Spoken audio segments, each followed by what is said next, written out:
Hello, this is Zach from Art of Fragrance, and today I'm going to be bringing you a video about fragrances that every man should own. Now, in case there's any confusion about this topic, I just want to make it clear that I am not saying that every man needs the fragrances that are going to be listed in this video. What I am saying is that the fragrances listed in this video represent categories of fragrances that I believe every man should own. So, without further ado, let's get into the list and talk about these types of fragrances. Now, the first type of fragrance that I believe every man should own is a casual fragrance. Now, this is the fragrance that you'll wear when you're going out to hang out with friends, doing something casual, not necessarily dressing up, something that can just be thrown on at any casual engagement and that you can feel comfortable wearing around people. Something else that I think is important is to have a casual fragrance for warm weather and a casual fragrance for cool weather. So I'm going to show you my personal picks. Feel free to take these as recommendations, but something similar to these I think would be appropriate for most men. So my warm weather casual fragrance, at least for the past year, I would say, has been Acqua di Gio Profondo. Now, this is a very easy to wear fragrance, a very inoffensive fragrance. It has some green elements to it, also that Acqua di Gio DNA sort of beneath this sort of mineralic green vibe. And I feel that it's just appropriate for many casual situations in the summertime. It's not overly aquatic or overly citrusy. It's a really good balance of just freshness and just a very appealing fragrance in general. So this is my pick for casual warm weather, but a couple other good ones would be Dolce & Gabbana Light Blue Intense. That's one I usually wear when I'm going to the beach or some more summery activities, you could say. But in general, something that's fresh and inoffensive could be good for casual use in the summertime or warmer months. Now, for cooler weather, my pick is going to be Mont Blanc Individuel. Now, this is a semi-fresh fragrance, I would say, but the reason that it is my cold weather pick for casual scenarios is because it is quite a strong fragrance, and it also has a good amount of sweetness below that sort of dryer sheet laundry detergent smell that you've probably heard that this has. So in general, this is also a pretty inoffensive fragrance, I would say, as long as you don't overspray it. So this could be used indoors or outdoors. I would say it's maybe a little bit more well suited for outdoors just because of the strength of it. But if you just put on a little bit, this is perfect for any cool weather occasion that you're just hanging out casually. And one other fragrance that I'll mention in this category is Parfums de Marly Eau Jaune. Now, this is my cool weather outdoor fragrance. So when I'm going out to an event outside when it's like 30 degrees Fahrenheit or below, I would say that this is the most appropriate fragrance in my collection for that use. The reason being is that it is extremely sweet and extremely rich and also super strong. This is probably the strongest fragrance in my entire collection, and for that reason, I almost never wear it indoors. If I do wear it indoors, 1 to 2 sprays max, because otherwise it'll just be too much and it'll overtake the entire room. But in general, this is a beautiful fragrance, just very gourmand, cinnamon, vanilla, honey, pretty much every sweet note you could imagine is in this one, and it's very delicious and almost edible smelling. So if you're looking for an outdoor winter fragrance, make sure it's something sweet and something strong, and this fits the bill perfectly for me. Moving on to the next category, these are going to be work scents. So these are scents that you can wear to the office or at whatever place you work in that are also inoffensive, I would say, but at the same time convey a sense of professionalism and a little bit more class and esteem maybe than your casual fragrance would. So I'm going to show you my picks. Again, feel free to take these as recommendations, but at the same time, this is just to give you an idea of the type of fragrances that I think every man should own. So my personal work scent is Club de Nuit Sillage by Armaf. Now, if you know anything about this fragrance, you probably know that it is a Silver Mountain Water clone by Creed. However, to me, this one smells a little bit fresher than Silver Mountain Water, has less of that tea and less of that inky vibe. So I would say that this is a generally pretty inoffensive fragrance as long as you don't spray on too much. I've actually gotten a compliment from this after 8 hours of wearing it, so it definitely lasts through the workday for me. And in general, I would say this is nice because it's fresh and clean, but at the same time, it's unique and sets me apart from anyone else around me. So that's my personal pick for work. And again, keep in mind, I work in a pretty casual setting. I'm not dressed up at all. And so this works well for that because it is a pretty casual DNA, in my opinion. Another fragrance that may be appropriate for work, especially if you're working somewhere that is a little bit more dressed up, a little bit more classy attire, I would say is Prada L'Homme. Now, this fragrance has been hyped a lot in the fragrance community, so you probably have heard about how it smells, but if I had to describe it, I would say it is a semi-fresh and semi-sweet fragrance that is primarily that laundry detergents, kind of like dryer sheet smell, with an additional depth to it. There is a sweetness and a balminess to this one that is very difficult to place for me, and that may be coming from the iris or perhaps the woody notes within it.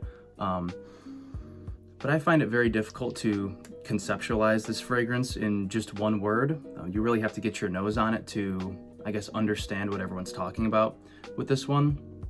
Performance, I would say, is pretty average. I would say 6, maybe 7, 8 hours if you're lucky.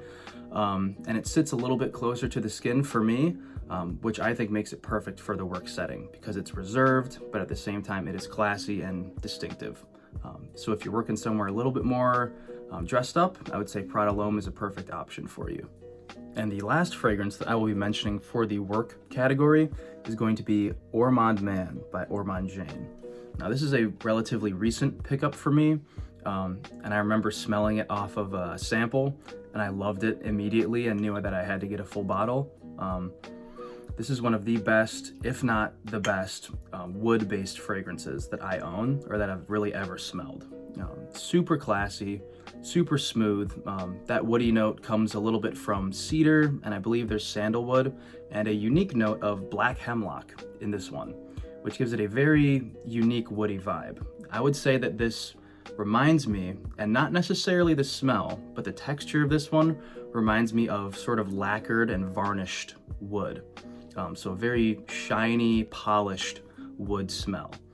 And there is a good bit of freshness off the top from a little bit of citrus and I think juniper in the opening of this one. So it has a good balance of that little bit of effervescence along with that depth and that sweetness that comes from that woody accord. Also, just to be clear, those work scents aren't necessarily for any specific type of weather or season, because most people, I think, work in a temperature controlled environment. And so having a fresh fragrance that's going to counteract the heat or a warm fragrance to counteract the cold doesn't really apply, considering it's pretty much always the same temperature in the workplace. Now, the last fragrance category I'm going to talk about is going to be date fragrances. Now, date fragrances to me are seductive. They are warm, usually a little bit spicy, maybe with some sweetness to them, and generally something that's going to be alluring, something that's going to draw others in, and usually I would say something that's not too strong or overpowering. Now, my personal date fragrance is La Nuit de l'Homme by Yves Saint Laurent. Now, if you've seen any number of my videos, you know this already, and you know that this is one of, if not my favorite fragrance in my entire collection. So wonderful. It is cardamom, it is lavender, it's a little bit of bergamot up top, sweet, spicy, seductive, and also this particular batch of La Nuit de l'Homme, which is a 2014 bottle, I think has the perfect level of performance for a date fragrance. Now, the newer batches of this fragrance are a little bit more watered down, and you're not going to get very good performance out of those, but this one lasts me 6 to 7 hours with a pretty moderate projection, not super strong. But in general, I would say that's perfect for a date situation. You're not going to need performance that lasts 10 hours if you're on a date, unless you're spending the entire day together. In that case, you should probably reapply. But anyways, I'm getting off topic. This is my date fragrance, La Nuit de l'Homme, and I wouldn't necessarily recommend this just because of the current batches, but the next fragrance I'll talk about, you can take as a recommendation. And this next fragrance that I'm talking about is Prada Luna Rossa Black. Now, this is another recent pickup for me. And again, I smelled this in a department store, and immediately I knew that I at least had to get a sample, if not a full bottle. And thankfully I was able to get a full bottle of this. So how does this one smell? I would say in general, the opening is kind of the hardest part to like about this fragrance. That's where it has sort of a rubbery sort of feel, sort of like the texture of this bottle. And some people compare it to Bulgari Black, the hockey puck. It has some similarities to that, although I think this smells a lot better than that one, especially in the dry down, because once you get past that opening, it dries down into a beautiful amber and tonka combo that's kind of dusty and ethereal and just has a beautiful scent trail to it. And so I feel that this one would be perfect for a date, especially given the performance. I feel that it lasts a good amount of time. However, it projects pretty subtly. I would say it doesn't go further than about here off of your skin, which again is perfect for date situations when you're going to be getting closer to somebody. But if you are wearing this on a date, I would say you might want to wait an hour or so to let this dry down a little bit, because the opening is probably the most daring part of this fragrance. Now, this is appropriate for date situations. However, I don't think it's exclusively good for date situations. I would say any situation in cooler weather, especially indoor situations, I feel that this shines best just because the projection is not super strong. So if you're outside, people might not be able to smell it, but if you're inside, sitting around a fireplace, or just spending time with loved ones inside in the cooler weather, I would say that this is perfect for that. So definitely you could take this one as a recommendation, Prada Luna Rossa Black. And that's it. So I hope you enjoyed the video. I hope you maybe got something out of it. Again, these aren't necessarily recommendations. You can feel free to try these fragrances for the situations that I talked about. But in general, this was just meant to outline sort of the different types of fragrances, the bases that I think should be covered in any man's wardrobe. So if you enjoyed the video, please give it a like. If you enjoy my content, please consider subscribing. Hopefully I'll be able to make more videos in the coming months. But again, I'm in grad school right now, so things are a little hectic and a little busy. So I just make videos when I can. But if you want to see more content from me, please subscribe. And anyways, I hope you have a good day, good night, and keep smelling good.